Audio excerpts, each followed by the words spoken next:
Welcome to Books in the Freezer, a podcast dedicated to the deliciously disturbing world of horror fiction. I'm your host, Stephanie, and today I am joined by author and poet Jessica McHugh to match up horror books with some of our favorite musicals.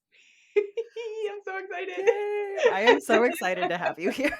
Thank you so much for having me. Like this, as soon as this idea started percolating, I was just like, this is gonna be the best time ever. These are two of my favorite topics in the whole world. So Yes, I love doing read-alike episodes, and I know we had kind of bounced a few ideas back and forth. Like, Mhm. okay, what about this? And I'm like, I don't know if I can think of enough for that. Okay, what about this? And then we finally both decided on this, and I'm like, yes, I am Yeah. very excited to geek out about this. And yeah, I love nothing more than when it's like a read-alike episode, and I just have to like immerse myself in something and be like, and what is the perfect match for Yes. this? For Yes. this, what can I I match it up with? and I definitely bounced around a couple things where I was just like, I just really want this to work. But like I went back and forth on a couple and I'm like, but it made me think that maybe we need mashups of those. Maybe they're Mm. not alike enough, but mashed up could make Oh something yeah. truly amazing. Annihilation and Little Absolutely. Shop of Horrors, just saying. Oh, okay.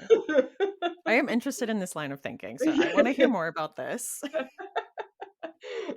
I know there was a few where I'm like, "Maybe I just want space to talk about this Yeah. specifically." And then I started putting, like, rules on myself, and I'm like, "No," because originally I was gonna say, "No musicals that are based off of already existing properties," and I'm like, "No, but I wanna talk about Heathers." Yeah, I was doing the same thing. I was like, I kept associating things with American Psycho, the musical, and I was just like, wait, it's American Psycho.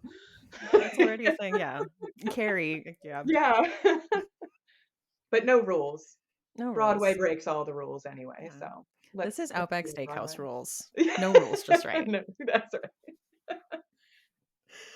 Oh my god. Well, first of all, you are currently we were speaking before this, you're currently working on your third entry in the Rabbits in the Garden trilogy. Yes, yes, it is. It's been very wild because I was telling you I feel like I have to get everything perfect, tie up every loose end. This is a trilogy that starts in 1953, Mm. and then it's ending in 1982.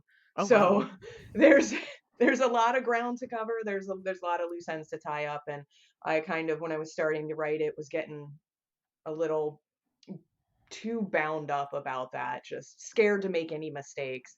And I was talking to Haley Piper, and she said, make mistakes, go wild, follow your impulses. This is the third book. I should have fun writing it, Mhm. and I have fun when I don't think about what anybody care, Yeah. what anyone thinks about me. So I'm having a lot of fun doing it. It's gonna be weird to say goodbye to these characters, though. Oh These yeah, I'm these sure. very strong, bonkers women that I have taken through decades together. And what I really love about this trilogy is the first one, Rabbits in the Garden, is in the 50s, so it's kind of like 50s madhouse. The second book is 70s cult horror, and then the third book is 1980s glam metal horror. Ooh, And I tried okay. to kind of write them all in the decade that their fiction kind of was blossoming or most popular. So I've been having a lot of fun doing that. Oh, I love the sound of that. All right, so talking about getting like stressed about it, do you worry about the anachronisms when you're writing, I guess, because you're writing in like three different decades? I definitely worry about that. I when Rabbits came out, I definitely got reviews that were like condoms weren't readily available at this time, and I was just like, I mean, maybe not for you. I definitely talked to people about these things. There were just a lot of things that people were like, well, I didn't experience this at that time period, and I'm like, well, that doesn't mean it didn't happen, but again, I've kind of just loosened up and I'm like, Mhm. I kind of don't care anymore. In the first book, and it's been out for a long time. It was originally published in 2011, I believe, so I don't think I'm spoiling anything, but too much. But in Rabbits in the Garden, Taunton Asylum was a real place in Massachusetts. Lizzie Borden was incarcerated there temporarily, so all that is real, or factual. The asylum did burn down, It just didn't happen in the time period of the book. It Mm, happened much later. So I'm kind of like yeah. using things and mixing them around and whatever. In the third book, there's something there. We were in Framingham State Prison in the 80s, and at that time in the beginning of the 80s there was something, it was like an in prisoner program used to help them gain job skills and that, and it was called the, and I'm not making up this name, I tried to rename it but it's just too perfect, computer systems. I love That's that what I love that they really wanted to be clever with it. You're like, "You know what yeah. this needs? A pun." Yeah, it was a real thing, and I really did try to think of something else because I'm gonna move that a little bit around in time. But in the 80s, Framingham State Prison was raided because they believed the prisoners were using computer systems to gamble and launder money and stuff. It was actually the people running the program that were all doing it, but the uh, cops and FBI, everything, use this as an excuse to raid the prison, assault the women, videotape it all. Wow. All of that really happened. It was a co-ed prison. In the under the cover of night, they removed all the male prisoners so they could go in and do whatever they wanted to the women in the prison. Yeah. Oh my So god. yeah, it's horrific. So there are things that actually happen in these books. I'm just kind of moving them around a bit. So I'm sure there were, because I'm writing a lot of 80s prison stuff, I'm sure there are going to be some people that were like, "That's not right," and I'm like, "Well, In my I'm doing personal experience, I'm doing the best I can here." which is all we can ask Yeah. for. Um, I know I also mentioned one of your blackout poetry collections on the show before. That I love those. And how much time does it take? Because you not only like make Whew. the poem, but you make those pages like a work of art. There's like Aw. doodles and they're like, Yeah, and with Little Women, I did big sculptural things too that I had to like hire my friend who's a photographer to take pictures. So The Quiet Ways I Destroy You was definitely the longest. That took a long time. It took me about I think 5 months to write all the poems because I'll find all the poems first, and that one had 155, but I really found about 200, and then wow. wrote them, typed them all out, went through them all, picked out the things that worked, what didn't. From there, I think I probably kept about 160 to 170, and then I Cool. start making the art. I did them section by section with that one, with Complex Acts in the Life and Strangeness. I just did them willy nilly kind of, but I divided everything into parts because I had a very clear storyline for Quiet Ways I Destroy You, or I tried to. Um, so then I made all the art for each one and then had to cut more finished pieces as I put everything in order. So I think that one, all told, I remember I started finding the poems in 2021, in the summer of 2021.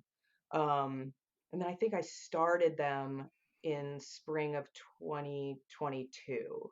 Or yeah, making the art for him, and I had given myself until January. So I was like, I can make 5 to 6 a week. I'm counting sickness and holidays and me being exhausted. So I had a very kind of clear thing, and I ended up hitting my deadline, I think a couple days before Christmas. Nice.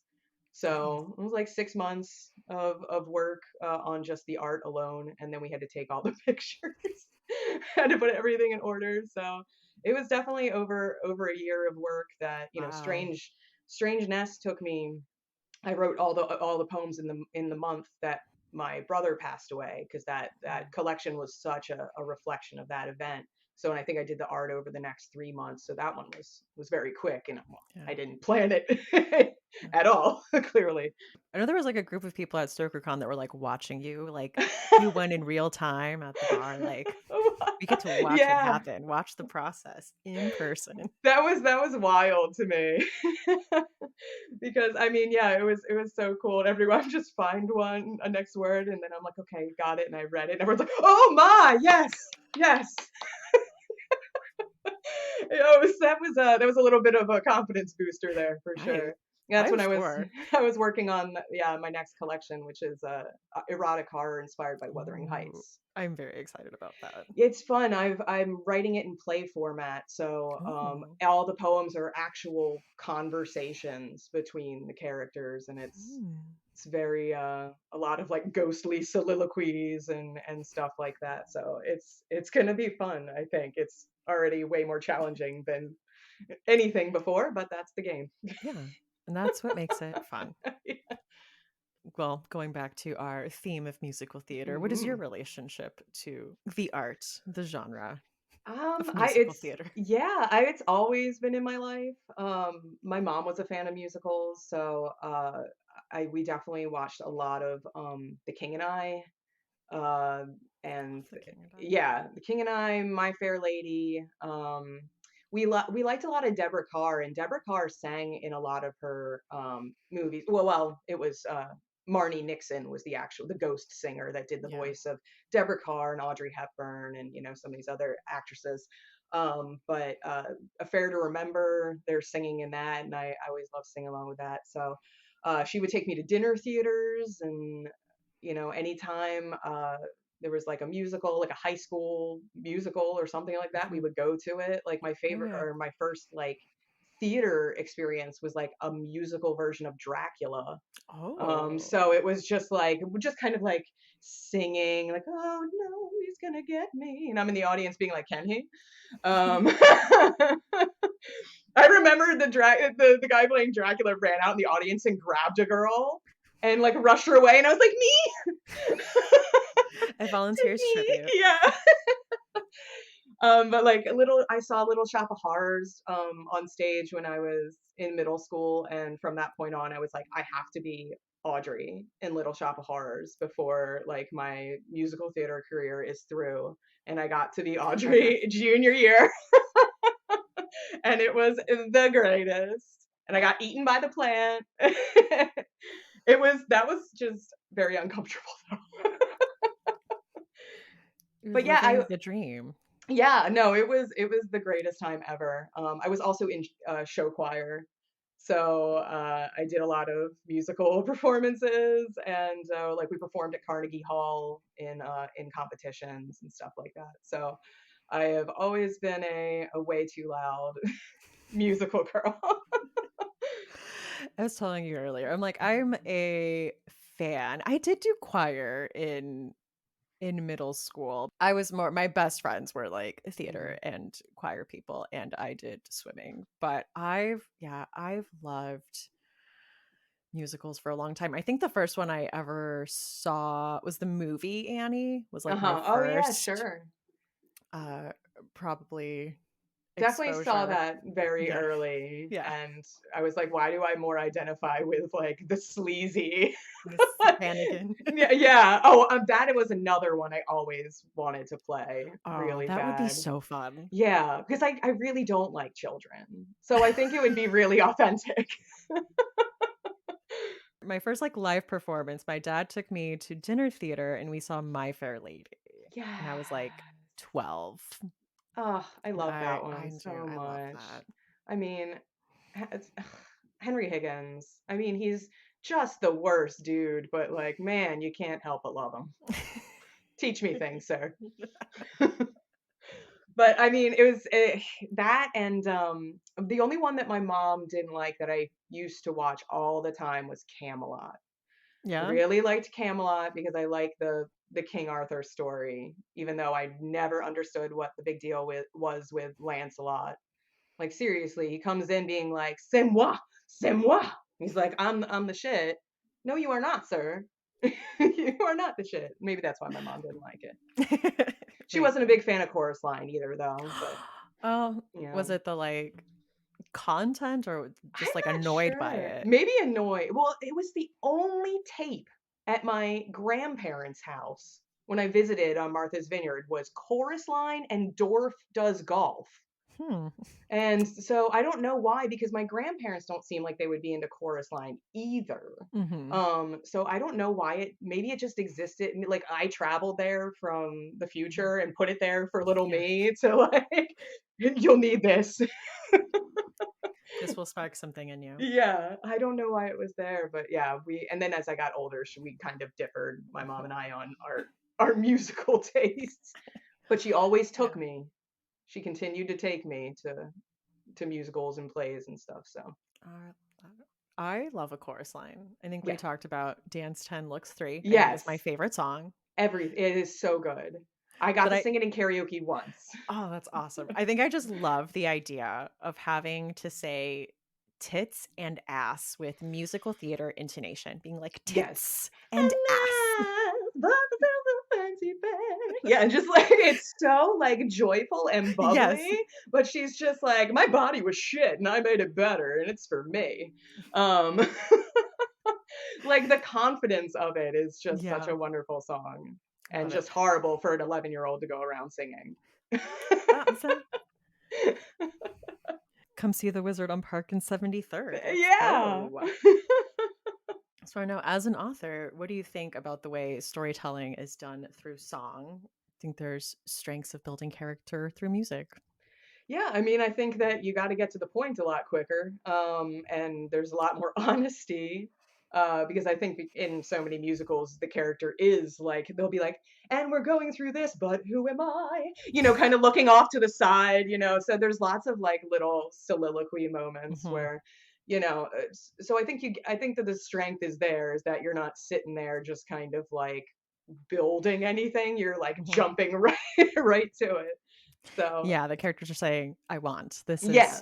This is what I want. This is what I feel. I am feeling Mhm. this way in this moment right now. Yeah, And let me it's tell you why. A, it's B, and telling, C." not showing. But it works. And it has its place, yes. Yeah. Do you have any other musical favorites that maybe we're not going to mention later? My favorite of all time is Jekyll and Hyde. I really love that so much. And it's just funny because it's not even my favorite like literary story at all. I mean, it's good. Hmm. But I saw it first in high school with Chuck Wagner, who is like one of my favorite Broadway dudes. He was in Into the Woods too. Hmm. And it's just such it's so amazing to see an actor playing both of those roles without like any pause. If Yeah. you want to see a mediocre version of it, there is a version of the Broadway Jekyll and Hyde starring David Hasselhoff. I have seen You have this. seen okay. It's serviceable. But especially the song at the end, Confrontation, where he's, back and forth immediately, Henry and Jekyll, or Jekyll and Hyde, just back and forth. It's really just such a cool song, and Hmm. just a great gothic musical, and I Yeah. was just obsessed with it when I was a kid. Um, and I got the chance to see it again with Sebastian Bach. Wow. So that was pretty amazing too. That's Um, awesome. just a really neat one. That I was obsessed with that one, and then its sister musical, Scarlet Pimpernel, when I was in Hmm. high school. So uh, yeah, if I wish they would make a good movie of it. That's not Yeah. David Hasselhoff. 'Cause that is what we have on YouTube. That is what we have Yeah, available to us. unfortunately. But also because there are different versions of it. Mm. Especially there's like sometimes you'll see it and there'll be a song called Good and Evil, which is a great song. But then its kind of other alternate song is called Bring on the Men, which is such a fun song, just in a brothel, Bring on the men.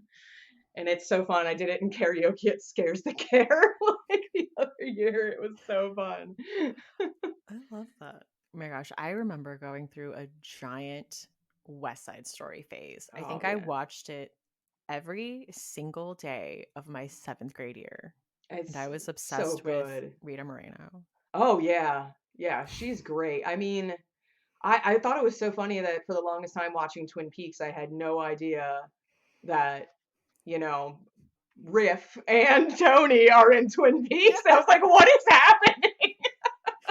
I remember, the first time I watched Twin Peaks, and I went to work and I was, like, talking to someone about it, and I was like, "Well, the actors that play Riff and Tony," and they're like, Oh, did you not see the movie? They die. I'm like, It's but like, they're in Twin Peaks. Like, this yeah. is a different thing. I'm aware. Yeah. Oh my God, Twin Peaks would be amazing as a musical. Yes, it would. But yeah, I left West Side Story was also one that I watched very young. That was probably one of the ones that the family could watch together. Hmm. Like everybody could watch West Side Story. Yeah. Mostly because, whenever my brothers and I watched anything with a group of characters, we all assigned each other. Hmm. You're that guy, you're that guy, you're that. Of course I got anybody's. And I'm like, why do I gotta be the scrappy girl being like, let me fight with you guys? Come on now. You know? I can see the energy. Yeah. Um, Yeah. what was I Fair. gonna say? I think maybe my only no, not my only. I was gonna say my only unpopular opinion. I don't love the Sound of Music. Yeah. Okay. I I'm was not a big like, fan. is that a Uh, I can take it or leave it. that's not blasphemous. I No. don't like ever think I make it that far. I don't love children singing too Yeah. much. And Same. it's very like child centric for the first Hmm. the first chunk of it. Yeah. And like I love the King and I, but I'm kind of like I just kind of want the romance subplots. Yeah. Like that's what I'm into. Like I Hmm. want Shall We Dance? Hmm. One of my Oh, all-time so good. favorites. I definitely for Sound of Music never been one of my favorites. Never understood why it was always played during certain holidays. I'm like, what are we doing? Yeah. I was in the Sound of Music in high school, but I was Elsa, the first bitch. So that was really fun. And she has songs in the musical. They're Mhm. annoying as hell, but they're just like all over the place. It's like there's no way to stop. No, there's no way to stop. And it's like what? And I'm like, I'm supposed to be a bitch. Like, why am I all the way up here? Um, but it was really great because I auditioned for Maria, obviously, but my friend Kristen, who was with me in show choir, she had never auditioned for a musical before, despite having the most gorgeous voice in the world. Mhm. And she didn't seem shy in show choir, where we would go out and perform, and she would do solos, but she was scared to be like in a play, I guess a long form Mhm. play. So I encouraged her to audition, and as soon as she got up to audition, I was like, okay, well, I'm fucked. Like, there's no way. Like, she is Maria. She's the most beautiful, beautiful voice, and so it was great because I got to be like her Yeah. antagonist, and like kind of be like, okay, like give her little like sneers and stuff on stage. So it became, even though I don't like Sound of Music, it was a very fun play to do. That sounds fun. Although, and they kept having to tell me to sit like a lady. So I'm supposed to be like a baroness, and I'm just like spread out, being like, "Hey guys, what's up, Georg?" They're like, "Jessica, you gotta lift your." Oh, Georg, sorry. Are you ready to talk about some books? Yes, let's do Well, my first, I was gonna say mashup, not a mashup. it.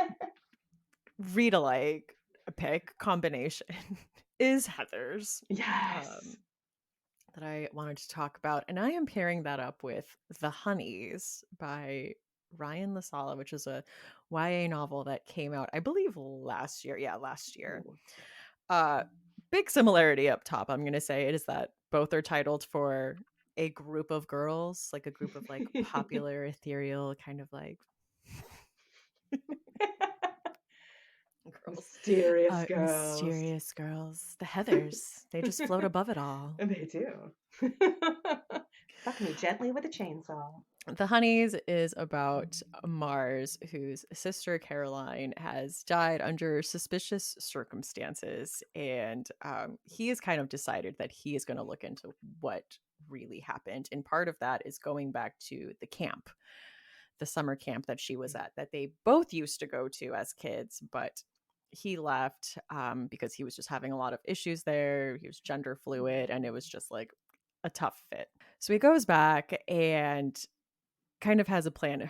His sister Caroline was a part of the Honeys, which are like a group of girls that had a cabin by the apiary, and they like tend to the bees, and they're like, those are the Honeys. That's awesome. So he's like, I'm gonna I'm gonna get in here. I am gonna infiltrate. I'm gonna find out what is going on. He's placed in the boys' cabin, and again, it's a tough fit with like the rigid kind of conservative patriarchal system of the camp, trying to kind of place him in boxes, and it's a whole thing. But if you love a good like revenge story and how this like revenge story he thinks is just going to be one thing, but it ends up being kind of this like bigger systemic problem that's like bigger than like we could have even imagined, goes right to the top.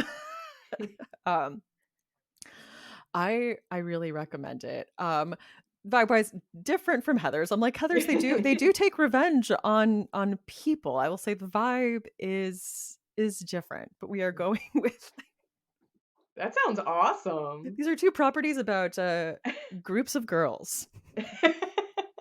I love it. I think Yeah. that's awesome. And H groups, H Heathers, groups, the Honeys, honeys. come Yeah. on. Yeah. Solid Well, Teflon. yeah. Never bothered. That sounds like an awesome book though. I really liked it. Ryan LaSala has a new book out now that I just got called like Beholder, and it sounds really good, and I'm pretty excited to get into that one too. Awesome. So that is Heather's, and I paired that up with The Honeys by Ryan LaSala. Yeah, my first one is I'm pairing Next to Normal. That's the musical with Full Immersion by Gemma Amor. There's a lot of similarities between these books. Next to Normal is about a woman named Diana. She's a mother who struggles with bipolar disorder and the effects that that disorder has on her family. But it also talks about grief, suicide, drug abuse, questionable psychiatric methods. And it has, and the main character in Full Immersion, Magpie, has a lot of the same issues. She suffers from depression, suicidal ideation, and she is taking part in an experimental virtual reality computer program. Just kidding. A program to kind of figure out what's going on here. And during that program, this is kind of where it deviates a little bit, but during that program, she finds her own body, own dead body, and kind of has to solve the mystery of Mhm. how she died. This won't be the last book I talk about that is someone finding a copy of their own body.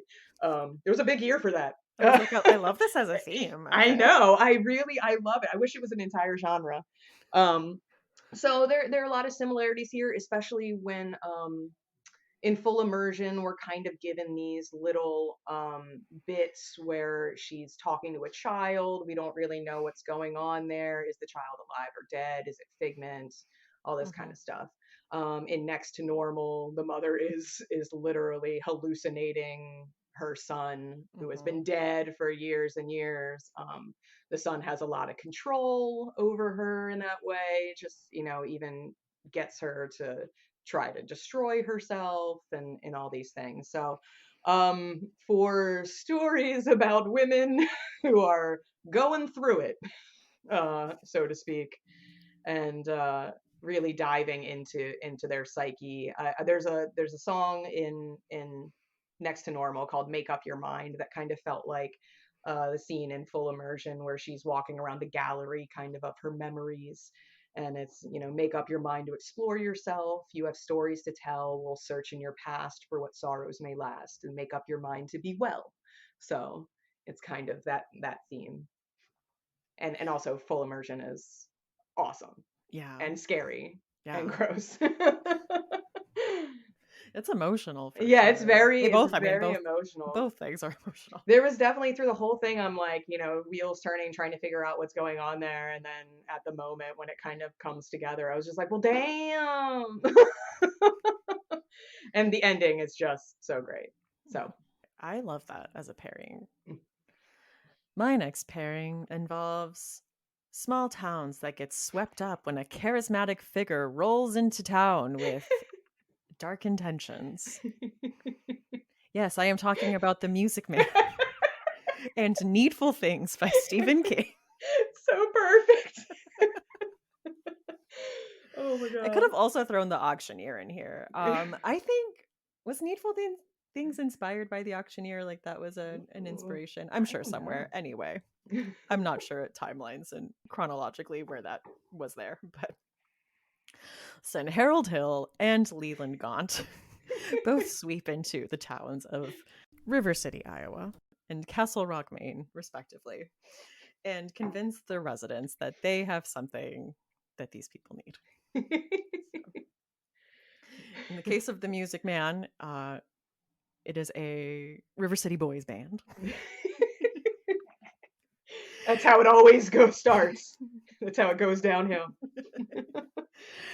And of course, Needful Things is about a mysterious man named Leland Gaunt who opens up an antique shop, and like everyone who goes in sees like an object that they desire like more than anything. This causes like it just starts sowing chaos in the town as these objects like make their way out. There's like just So good. people start acting really out of character. I love it as like a small town story. It's been so long since I've Yeah. read it or even watched the movie. That would be a I've good never seen the reread. movie. I saw it Uh once as a kid, but I think it scared me and never got around to rewatching it. Teach you important lessons like be careful at antique shops. Right? I mean, but of course, I got to pair this up with You Got Trouble, 76 trombones. Yeah. May I have your attention, please? Music Man was one of those ones that, like, as soon as it started, I was like, this might not be for me. It's too. It's one where I have like my select songs. I'm Yeah. like, I love You Got Trouble, Yeah. 76 trombones, Sadder Hmm. But Wiser Girl. Oh. There's like my handful of songs. I have those shows where I'm like, and these 5 songs are the only Yeah. ones that exist. I My feel that. grandpa did love Pick a Little, Talk a Little. Oh, that's a good one. That is Hmm. a good one. Yeah, been a long time since I've listened to that. But it was like, yeah, it was never really one of my favorites. But that, you got trouble right here in River City is like that's in there. That's in the gray matter for the rest of my life. John Philip Sousa. Yes, yes. Sorry, I'm like So hearing the yeah, music yeah, I playing. know. Well, here's one that always, was always stuck in my head is my next pairing is Into the Woods and The Stand by Stephen King. Okay. So Into the Woods is a great a musical all about different fairy tale characters. They're all kind of living independently. They got their own stories going on, and then they're all kind of brought together in a way. So very much like The Stand, you have people living apart, something happens, people start moving, finding each other, grouping up for better or worse. And then, of course, in The Stand, you have Randall Flagg releasing the Captain Trips, and Randall Flagg's kind of manipulation of certain people. We definitely have that Into the Woods. There's some clear good guys, bad guys, and kind of in between gray characters. There's definitely there's a scene between the big bad wolf and Little Red, which is so Yeah. Flag and Nadine that I just can't stand it. The Oh my very gosh. Yeah. Mother said straight ahead. Mother Abigail, what? Mother said straight ahead, not to delay or be misled. I should have heeded her advice, but he seemed so nice. And he showed me things, many beautiful things that I hadn't thought to explore. They were off my path, so I never had dared. I'd been so careful, I never had cared. But he made me feel excited, well, excited and scared. It's so like, should I go with him? Should I not? So, um, yeah, but I think there's in The Stand where they're all searching for Mother Abigail or Flag to go join their sides. Instead, we have the characters in Into Woods searching to break a curse of infertility, or Jack to find his lost cow. Their princes trying to find their runaway brides. So there's all these things that set people on a path to intersect, and sometimes that helps them, and sometimes it doesn't. Yeah. Okay. Also, Yeah. MOO, that spells Milky White.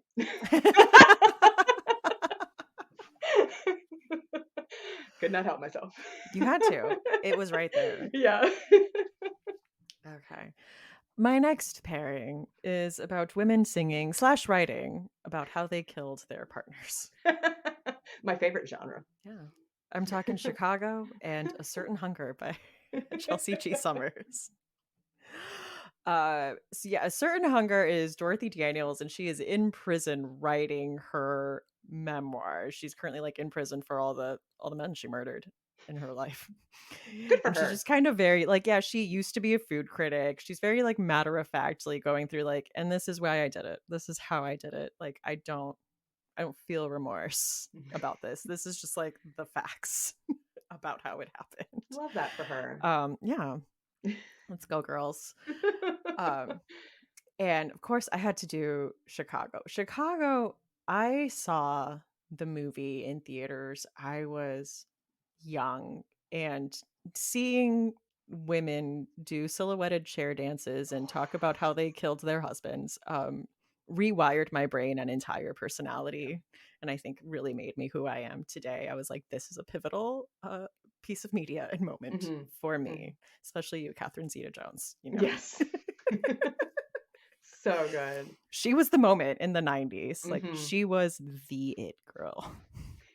Agreed. Yeah, I had I that movie was I had listened to that soundtrack my entire life and never seen any clips of the stage show or anything like that. So I was just using my brain. So the movie, when I saw that, I was just like, yes. Like, It scratched an itch that yes. was very much needed.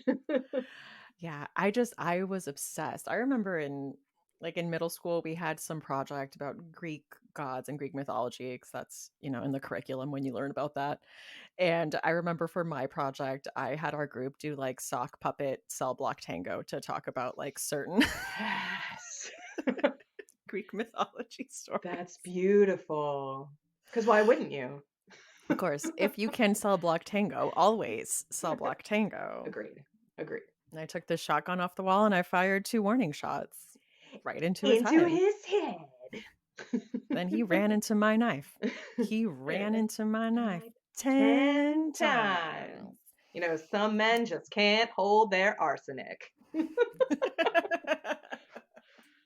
Oh my He saw gosh. himself as alive, and I I saw saw him him dead. dead. You You dirty. dirty bum, bum, bum. Beautiful. Yeah. There All were that. Veronica and Charlie doing number 17, the The spread spread eagle. eagle. Well, I was in such a state of shock. I completely blacked out. I can't remember a thing. It wasn't until I came to when I was Later, washing the blood off my hands. I even knew they were dead. It was just so much like rage Yes. and sexiness, and I was like, yes, this combination is a lot, and I I love it. that was my audition. All That Jazz was my audition song Really? for show choir. I was gonna do a Celine Dion song, and my friend Calvin pulled me aside and he's like, shoved the sheet music for All That Jazz, and he's like, "Nah, here's your song. This is your song." Ooh. And I auditioned and I made it in there, and it was great. I did that one at karaoke recently too. Oh yeah, I love karaoke, you guys. I really love it, but everyone hates going with me because because you're good. It's well, one of those and things like everyone tries, and they're like, ah, and then you get up there and you're like, actually good. I think it's mostly because I just sing way too much. I'm like, here's my new song, and here's my next song, and here's my next song. Whether I'm good or not, I don't know about that, but You shared a clip of yourself singing karaoke. Can confirm. I'm just good at mimicry. Yeah. I was listening to the Chicago soundtrack today, and I'm like, no, all these are bangers. I love They are. every single one of these. Razzle dazzle, funny honey. Both Reach for When the you're good, Gun both reach for the gun. is so good. Yes. When I was in high school, we used to challenge ourselves to hold that note as long as possible. It was so fun, and my mom hated it. On car rides, me and my friends would just be like, "Both reached for the high," and like just hold it and be like, "Ah!" Like running out of air, and she'd be like, "Jesus Christ, kids!" All the way to New York, going to see a musical, just nonstop. Oh, She well, just that throws poor the woman. CD out the window. She's like, Yeah, very patient lady. Yeah. cool. So My next read alike is Phantom of the Opera and The Worm and His Kings by Haley Mm, Piper. So this is more kind of like a vibe thing where music is definitely a big part of both stories. Obviously, the Phantom of the Opera is a dude who's been living in the basement of this opera. He's been shunned by society and whatnot. And he's just kind of a malevolent presence. He's in kind of entrapped young Kristen Daae after the death of her husband or husband or father, and maybe even a little bit before that. I can't remember how far back he starts grooming her with music, but he's kind of got his song wrapped around her heart, and it's kind of informed her life in a way where she feels like she can't really escape him, but he's going to help her also rise to the top of the opera. With The Worm and His Kings, it's interesting because I feel like the main character Monique in The Worm and His Kings embodies characteristics of both Christine, being lured down into oh, the yeah. literally down into the under the earth, following this in the song that she's kind of getting wrapped up in herself, the song that pierces the universe, that the worm will come and create a world without hate, a world without pain. But she also embodies characteristics of Raoul, who's going down to save Christine because she believes, her lover has been, or her partner has been taken by the worm and is trapped down in this place. So she's going down to try to find her, and faces all these obstacles and people that are trying to get in her way. This malevolent presence, kind of on all sides. And so we see it's kind of funny too because the play starts and ends with a song that kind of reaches through time as well. So we kind of see that Yeah. book ended on the play, very much like the song from The Worm pierces the universe and even changes time, and remakes the world in a certain way. So especially this and I kind of thought about the line from the Phantom of the Opera, the song, where who have seen your face draw back in fear. I am the mask you wear. It's me they hear. Your spirit and your voice in one combined. The Phantom of the Opera is there inside your mind. So, and you have the Worms song motivating and drawing people together to create the right music to bring the worm back. Yeah. That's such a good pairing. It's so funny because when I reread a lot of parts of these books just to kind of refill Mhm. familiarize myself. And as I was reading, Monique going down into this underground layer, I'm just like, down once more, then we To the go to the dungeons dawn of of my my dark. dark days and darkest dreams. And I'm just like, Oh my gosh. I love Phantom. I my best friend in high school had the movie, the like Emmy Ross and Gerard Butler movie. We gorgeous. were obsessed. We Yeah. would go to her house every day after school and watch it and of course sing along to it. Patrick Wilson is just the king of simps, and I love him so much. Like he is just so, oh, but Christine, like he's so beautiful and just Which is so funny because I watched it and I'm like, okay, so if I'm in this situation, I have like some guy in a ponytail and a guy who's literally obsessed with me. Um, it's true. I'm like, he's wearing a mask and he's singing to me and he's like got a shrine to me. Like he's literally obsessed with me. I So, mean, it's a fair a point of no return in that movie is like ooh, yeah, sploosh, yeah, the and then sexy song. they show Raoul watching in Mhm. like horror, and somehow that's more sploosh. And but yeah, I honestly I did not like. I'm not a big Phantom fan when I was younger. Andrew Lloyd Webber in general, not my jam. Mhm. But when I was in my 20s, I saw the movie when I was shrooming. And Okay, yeah, explain. yes. So yeah, so I was just at home and I was Mhm. Yeah. bored, and so I ate some shrooms, and I was just looking through the TV, and like that came on. It started, and Mhm. I didn't even realize how long I was watching it until, like, all of a sudden I, like, snapped out of it, realized I was still sitting there with the remote in my hand, but the movie was half over. And I Oh. was just like, "What?" Like, I was just so incredibly, like, engrossed in it Mhm. that I, at that point, became very obsessed with the movie and the soundtrack and was listening to it all the time, and also fell completely in love with Emmy Rossum Yeah, oh my god. and had to, you know, watch everything she ever did. So, you had to get her albums and everything too. I love her songs. They're so sweet and like, I'm working too hard. I gotta slow down. You know, and I'm just Yeah. like, you sing it, Emmy Rossum. Okay, for my final pair up, I went with two properties where the theme is sensing potential for darkness in someone you're attracted to. Ooh. I am talking Sweeney Todd, The Demon Barber of Fleet Street, and Mayfly by C.J. Lead.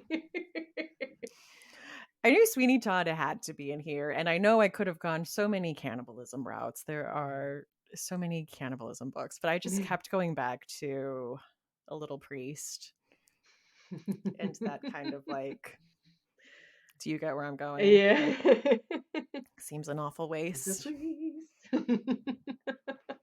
I mean, with the price of meat, what it is when you When you get get it, it, if you if you get it, get it. good If you you got it. got it. Yeah. um, Maeve Fly is a fun, fun for horror readers. I say like a fun, delightful story. A very dark. It's on my TBR for sure. I've heard things. Yeah, it's a dark story. Essentially, Maeve lives in Los Angeles. She has her day job is working at a certain theme park as a certain ice princess. Hmm. And it's a job she really loves. And one of her coworkers has a brother, a hockey player who she's kind of starts like having feelings towards, and they kind of start hitting it off and spending some time together, and he kind of does a little like prodding and awakens some dark impulses in her. They awaken some dark impulses Mm. in each other.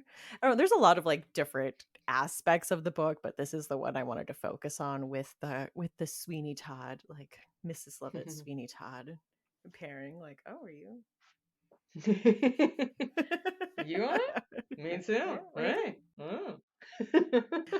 I mean, in Sweeney Todd, it is more like, isn't this just efficient? Isn't this just like so economical? It's mutually beneficial, actually.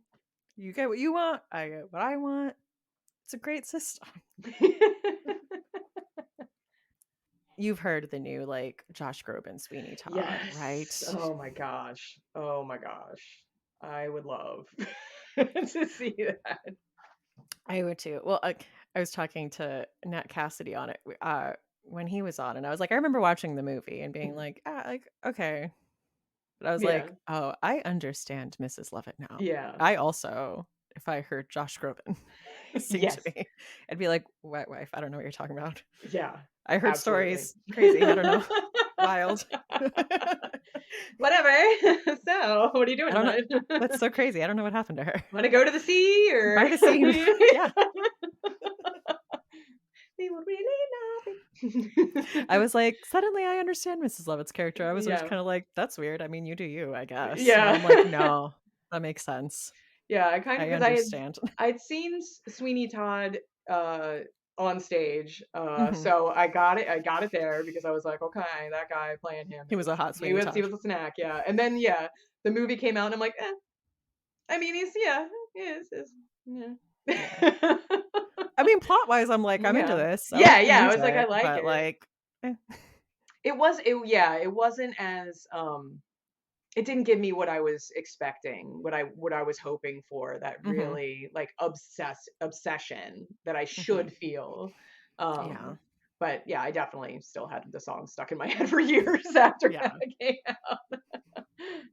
out. My last pairing is definitely more of a vibe pairing than any real plot elements, but my final pairing is Repo the Genetic Opera and Maggots Screaming by Max Booth III. Yeah, the gross out horror comedy is definitely featured in both of these properties. Repo the Genetic Opera is about a world where people buy new organs and whatnot. The most powerful man who runs the, I forget even the name of the the genetics place, and his whole family that runs it. Um, when people can't continue paying for their organs, they have repo men that go and reclaim the organs. You have a grave robber who's kind of like the narrator throughout Repo the Genetic Opera, and Maggot Screaming also has a narrator in that fashion who's speaking more to an unnamed you than the audience, but still is narrating kind of for the audience. And Maggot Screaming is about a father and a son who are kind of trying to get over the mother being not in the house anymore, off doing her thing with the father's best friend, former best friend. They decide to dig up her garden, and in the process of that, they find three corpses that look like the son, the father, and the mother. Brought I it back. see. Yeah, see, full circle. And I again, anyone who wants to write in this genre of finding your own body, go right ahead. We don't have enough finding your own body. It's honestly a really great story prompt Yeah. because it really opens up a wide avenue of anything. But after they find their bodies, both the corpses they find and the actual characters start decomposing. Just like Repo, there's a lot of organ switching, there's head swapping, there's, you know, parts being cut off. In Repo, we have Zydrate, which is a chemical that is like a painkiller that a lot of the organ transplant people, take. In in Maggot Screaming, they're drinking a lot of embalming fluid, Oh yeah. um, using a lot of eye drops. So yeah, it's more of like the grossness and the all out bonkers horror comedy. And this I mean I would say I definitely enjoy Maggot Screaming more than Repo. That was another one where I was like, this is like Repo the Genetic Opera sounds like my perfect vibe, but there's something about it that just I'm not in love with. It's almost like the songs are a little too short. A little glass um vial? yeah, Little Glass Bottle. I mean, that one is the banger of the Yeah. entire show. And then you have, was it Sarah Brightman's Chromagia or whatever, is a really good one. But yeah, the songs are a little too short for me. They're not catchy enough, except for that one, Grave Robber, Grave Robber.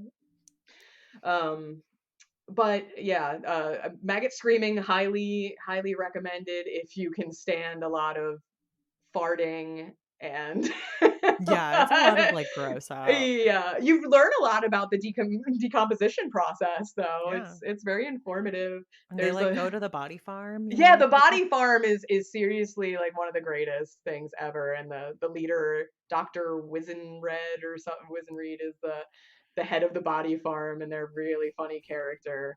A lot of the scenarios that are set up at the body farm are really fun. There's something about the Office theme song that I seem to remember as being a torture device. I don't know. But Yeah. yeah, if you dig Rebo, you're probably gonna dig Maggot Screaming. It's a quick read too. Yeah, it is. So I do. I love that as a pairing too.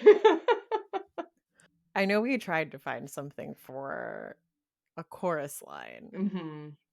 but it would Yeah. need to be because of the way the show's set up, it's like every character is kind of like singing their story, Mhm. like their their background, why they need this part. Yeah.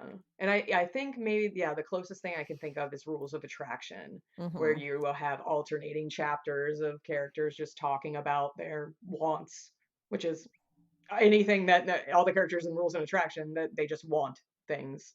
Yeah. So they don't need anything is the whole point. Yeah. They're all they're all very privileged assholes, so they just want and want.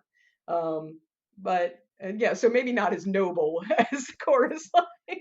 Yeah, I was thinking, yes, I was like, something that has to be set up kind of like The Bone Mother by David Demchuk, where it's Ooh. kind of like different short, like interconnected short stories, Yeah, that would be type of cool. thing.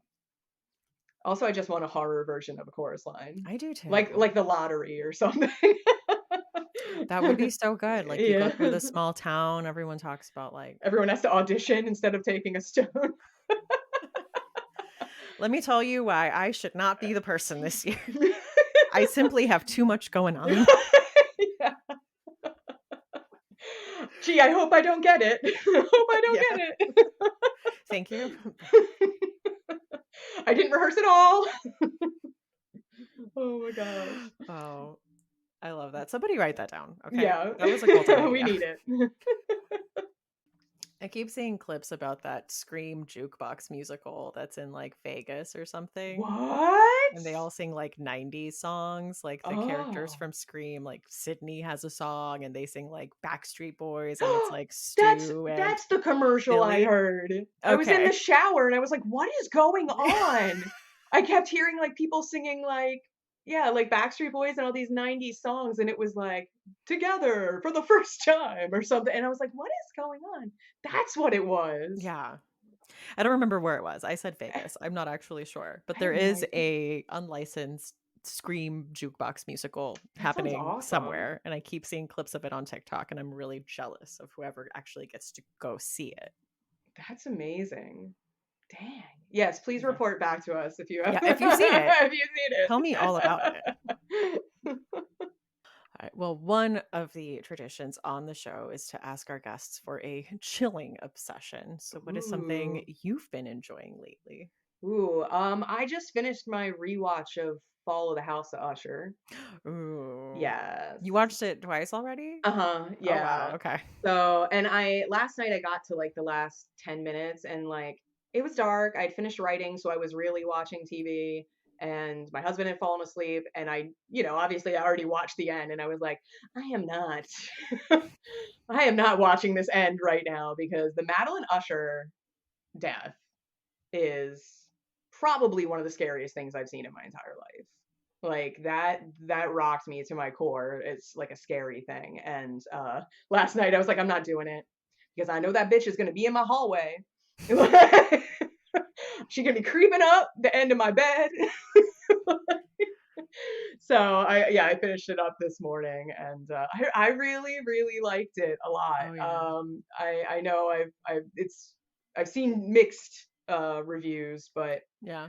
I think it's right up there, right after Hill House for me. So Really? Okay. yeah, I really loved a lot of the performances. I Mhm. love watching bad people get their comeuppance. It doesn't bother me at all that the characters are. I like unlikable characters, so the Mhm. characters were not that unlikable for me. Yeah. Yeah, they're evil Uh, and terrible, but meh. I loved Kate Siegel in this with Oh, her, like, great, platinum hair. It's like, great. yes, this is a vibe, and I am into it. Excellent. I loved Henry Thomas. It was Mhm. so great in this Yeah. one. I mean, he's so great in everything. He's so underrated. But yeah, I loved him so much. I can't get enough of his character in this. One of Everyone the was great. yeah. One of the horror TikTokers I follow did, like, a ranking of, like, which would be the worst death of all of them. She was like, "It's between the Mask of the Red Death and the Pit and the Pendulum Death for sure." Yeah, I mean, yeah, that would be really bad. I think it would really suck to get mauled by a chimp. Yeah, it's and fast, and though. dragged around because it looked like there were like That's things where true, she had there been was bloody dragged. handprints. Yeah, it looks like she might have gotten whipped around that room. That would have been a bummer. Uh, but in Pit and the Pendulum definitely sucks. But the house fell on, or the building fell on him That's eventually. It true. didn't That go is all the way true. through him. I mean, it would have sucked, but. Yeah, Mhm. I think Mask of the Red Death is He was alive probably for a lot of that, yeah. yeah, That seemed like yeah. a slow and then And then to everyone survive around it. oh, well, then everyone around it is, like, slowly dying. You could Yeah, hear the wheezing and the struggling and and the wetness of the it. wetness, yes. The sound design on that the sound Yeah. design on that was Oh, yeah, but I I love. loved, in the rewatch just catching a lot more of the Mhm. background ghosts, but also, Oh, like, I didn't see really any. I was yeah, not looking for that. there are I need to definitely look. a few where you just see something shift in the background, you're like, Okay. Okay." Especially, like, the colors that were used for each character and Oh, how, yeah. like, they all use things of that color, so I really, really loved that one. I love that. I did a rewatch of the well, actually, first time watch of a lot of them, but I did all the Chucky movies, all the Child's Play Ooh, Chucky movies. And I had a really good time with that. Bride is definitely my favorite, but I interesting. really liked Curse and Cult, which are like the two most recent ones. And I had Okay. started watching the Chucky show on Sci-Fi Yeah, me like a too. year ago. And now watching Cult and Curse and Cult of Chucky, I'm like, "Oh," like, the show literally starts, like, exactly where it leaves off. Oh, So there were really? so many things that I was like, "Oh, that makes sense. That's what they were talking about. That's who that Oh. character is." Because I was like, those blanks were not filled in for me. I was like, "I mean, I guess we're doing this Yeah, I had now." no idea. Yeah. Yeah, I started it too, and I really enjoyed it. Yeah. I lost access to it before I could finish it, but yeah, I really enjoyed it. "Who is this?" And I'm like, "Oh, that's all explained. That is all, Okay, like it's part of it. it is canonical." I was more like, when I realized it was Devon Sawa, and I was like I was 3 episodes in, and I was like, "Wait a minute, what? That's Devon Sawa?" I was He's like, still hot, "Okay." yeah. And there's 2 of them? Oh, no, he can get Yeah, always has. it. Yeah. So that's been my chilling I haven't obsession. seen those in a long time. I would like to It was rewatch fun, those. yeah. I definitely prefer, like, post Bride. Like, Child's Mhm. Play is good, and, like, Child's Play 2 and 3 are, like, fine, but I think, like, when we start getting into, like, Bride of Chucky, Seed Mhm. of Chucky, like, it's just it has more it's more self-aware, and it's having more Yeah, fun with itself. I It's love like, that. yeah, I I know what love I when a am. series reaches that point and is Mhm. just like, "Look, we get it. Yeah. We think it's silly too." And Jennifer Tilly's there, like, of Yeah. course. Yes. Queen. Yeah, absolutely. It's Okay. awesome. Well, the second tradition we have on the podcast is to ask our guests for a final girl song. Oh my gosh. I had to go with a musical, of course, for my final girl song. Which I think it's such a great one is Midnight Radio Mhm. from Hedwig and the Angry Inch. Because you're literally like you're broken down, it's the end, but we're gonna stand up and here's to all the women who came before me. So Mhm. you're like, here's to Patty and Tina and Yoko, Aretha and Nona and Nico and me.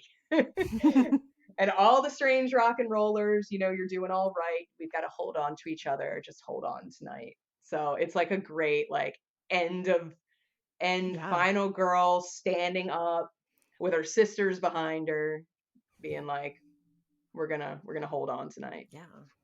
I love that. Okay. I will be adding that to the Yes. playlist. So where can people find you online?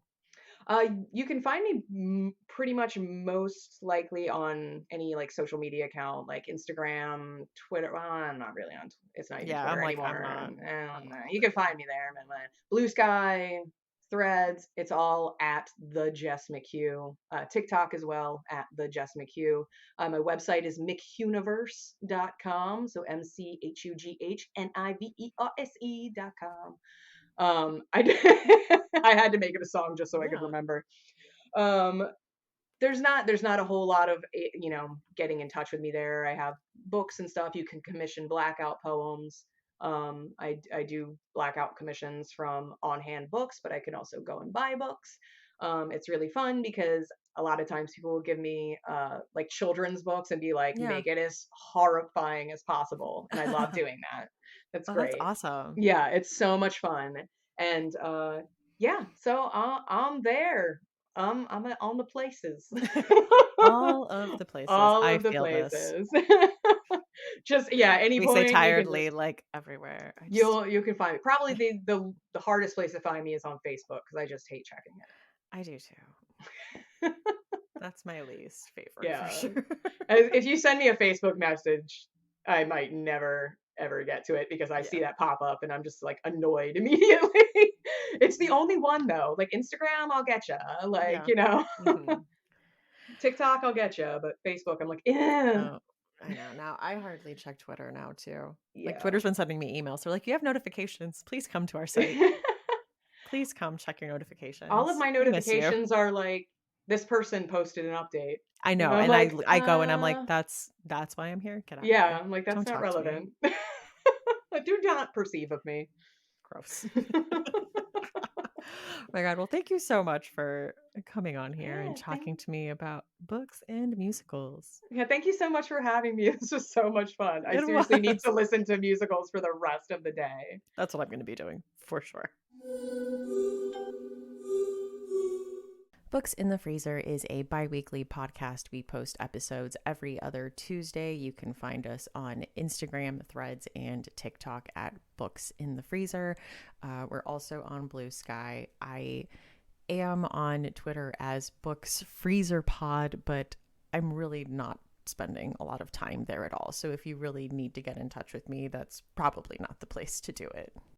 You can send us an email at booksinthefreezer@gmail.com. Show notes for this episode and all previous episodes are at booksinthefreezer.com, where you will find a list of the books mentioned in this episode, as well as different ways you can support the podcast. Things from using affiliate links to buying merch or becoming a Patreon supporter on Patreon. I'm Stephanie. You can find me on Instagram at That's What She Read, and that is That's with 2 A's. Thank you so much for listening, and see you next time on Books in the Freezer.